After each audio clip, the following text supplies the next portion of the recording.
Syracuse, New York, March 29th, 1996. It is early morning. The streets are barely awake. Most people in the city are still in bed.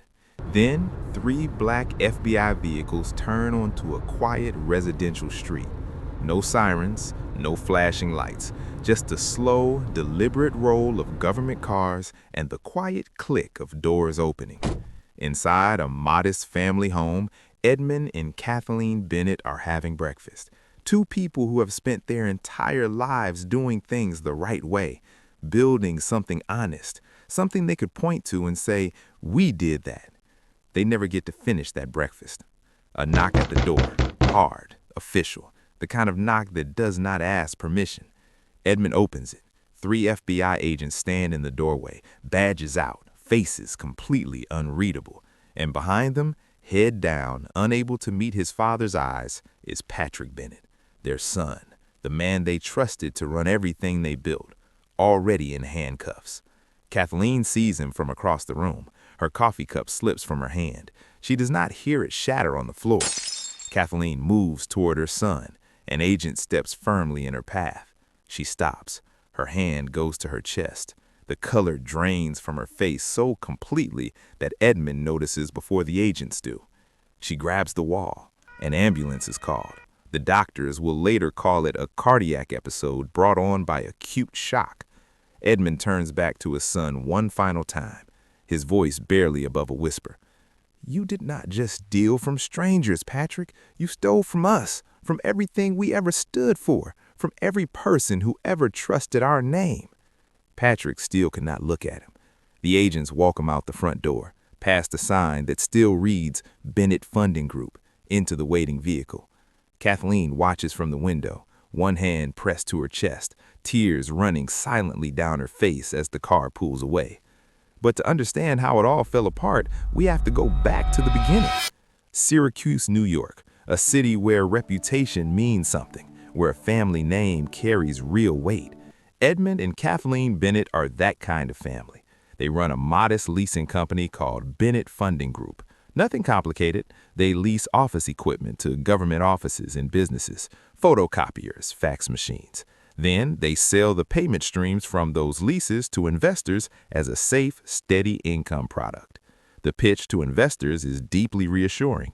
You give us your money, we back it with a real lease on real equipment. You collect your returns every month like clockwork. Low risk, predictable, nothing to worry about. And the people who come to Bennett Funding are not Wall Street investors. They're ordinary Americans. A retired school teacher who spent 40 years in a classroom, a small business owner who worked 18-hour days for 30 years, a grandmother who doesn't understand the stock market and doesn't want to. She just wants to know her money will be there when she needs it. Thousands of people across 46 states sign up. The money pours in. Every month, the payments go out on time. The company grows. The reputation grows with it. On the surface, everything looks perfectly fine. But underneath the surface, something very different is happening. Edmund and Kathleen have a son, Patrick, the CFO of the company, the man with access to every account, every contract, every dollar that flows in and out of Bennett Funding Group. To the outside world, Patrick Bennett is exactly what a CFO is supposed to be: competent, confident, in control. His parents are proud. Their investors trust him by extension. But sometime in the late 1980s, Patrick Bennett makes a quiet decision, alone in an office, a decision his parents will never know about until it is far too late. He starts selling leases that don't exist. A real equipment lease is backed by something physical, a real photocopier, a real customer making real payments. Patrick starts creating fake ones, contracts that look exactly like the real thing, but backed by nothing. No equipment, no customer, no payments. Just paper with official stamps and the Bennett Funding Group letterhead that 46 states have learned to trust. He sells these fictional investments to real people who have no way of knowing the difference, collects their money, uses it to pay returns to earlier investors. Classic Ponzi scheme. New money pays old money. As long as new investors keep coming, the machine keeps moving. But he doesn't stop there. He starts selling the same real leases multiple times, the same contract sold to 2 investors, then 3, each one believing they own it exclusively, none of them knowing each other exists. The money coming in now is enormous, and Patrick Bennett starts spending it like it belongs to him, because in his mind it does. While retired teachers sleep soundly believing their savings are working for them, Patrick buys a stake in Vernon Downs, a horse racing track outside Syracuse. He purchases Harold's Club, a casino in Reno, Nevada. He acquires a 70-foot yacht and names it Lady Kathleen, after his mother, the woman currently collapsed in a chair in the opening scene of this story. He names the yacht after her and buys it with stolen money. He pours $19 million into a floating gambling barge called the Speculator. He pockets over $13 million directly for himself. And every single month, the investors receive their payments. Their statements look good. Everything appears exactly as it should. They have no idea. This goes on from 1990 to 1996, 6 straight years. Over $1 billion cycled through the scheme. More than 12,000 investors defrauded, hundreds of banks fooled. The company grows into a web of over 150 connected entities, all feeding into the same fraudulent machine. When complaints start coming in, Patrick handles them. When investigators start looking, he gives them a paper trail that appears perfectly legitimate. He has money, lawyers, and a family name the city still trusts completely. He believes he is untouchable. For years, the complaints pile up. Retired teachers who cannot pay their bills, elderly couples who have lost everything, hundreds of voices all saying the same thing. Something is wrong at Bennett Funding Group. Every investigation stalls. Every complaint disappears under paperwork. Patrick moves through it all untouched. There is one person who does not accept that. Detective Raymond Hollis. Quiet, methodical, 15 years working financial crimes. Not famous, no large team. He is handed a stack of victim complaints that everyone else had already set aside. Hollis does not set them aside. He spends months going through every document, every lease, every financial record he can legally obtain. He works nights, he works weekends, he becomes consumed by a single question nobody else is asking directly. If these leases are real, where is the equipment? Nobody has gone to the physical locations and verified the equipment actually exists. When Hollis finally does, what he finds is nothing. Empty offices, vacant buildings, addresses that do not exist, equipment that was never delivered, contracts backed by absolutely nothing. He has his proof. Hollis brings everything to federal prosecutors in a single binder. The fake leases, the duplicate contracts, the fabricated paper trail, all of it documented, cross-referenced, and impossible to dismiss. The prosecutors take one look at it and pick up the phone.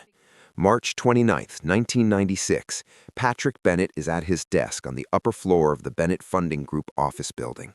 His phone rings. His secretary. Visitors in the lobby, she says. He assumes it is another meeting, another ordinary morning. He is wrong. The elevator doors open. 6 FBI agents step out onto his floor. Behind them, Detective Hollis walks quietly, a folder tucked under his arm, expression completely calm.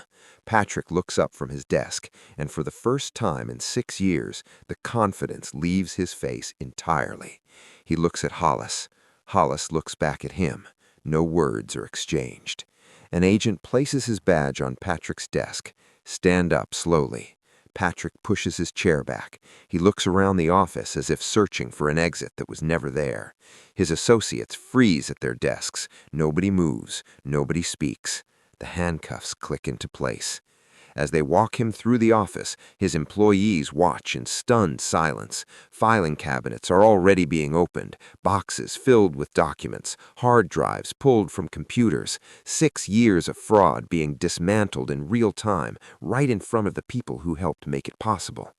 Patrick Bennett is walked through the front doors of Bennett Funding Group for the last time, past the company sign, past the reception desk, past the framed newspaper articles celebrating his family's success, into a waiting FBI vehicle. Detective Hollis stands on the pavement and watches the car pull away. He does not celebrate, he does not smile. He closes the folder under his arm and walks back inside to finish the job. 12,000 investors wake up to the news. Their safe, steady investment is gone. The leases backing their money either never existed or had been sold to someone else. Retirees with nothing left sit in courtrooms watching proceedings they barely understand, trying to figure out how a family they trusted could have done this to them. A court-appointed trustee seizes everything: the yacht, the racetrack, the casino, the gambling barge, all of it sold off. But the math never adds up. There is far more owed than there is left to give. Patrick Bennett is formally charged in 1997: fraud, money laundering, obstruction of justice, perjury. His first trial ends in a hung jury. He walks out temporarily. A second trial begins. In June 1999, a jury finds him guilty on 42 counts. Patrick and his wife sob in the courtroom as the verdict is read. The judge looks out at the gallery packed with elderly investors who lost everything and tells Patrick directly that the Bennett family is still hiding money that belongs to other people. Patrick says nothing. The judge sentences him to 30 years, later reduced to 22. His brother Michael pleads guilty and serves no prison time.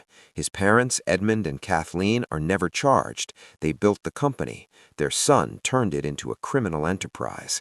The line between what they knew and what they chose not to know is never fully drawn in a courtroom. The bankruptcy does not close until 2009, 13 years, over $752 million eventually recovered. But for thousands of retirees, the years they had left to rebuild were simply not enough. The Bennett Funding Group story never became a movie. No documentary was ever made about it. The name never entered the national vocabulary the way Madoff or Enron did. But for 12,000 Americans who handed over their savings to a family company in Syracuse because they were told it was safe, the story is very real and very personal. They trusted a family business. A son saw an opportunity. One detective refused to look away, and thousands of ordinary people paid for it with everything they had saved.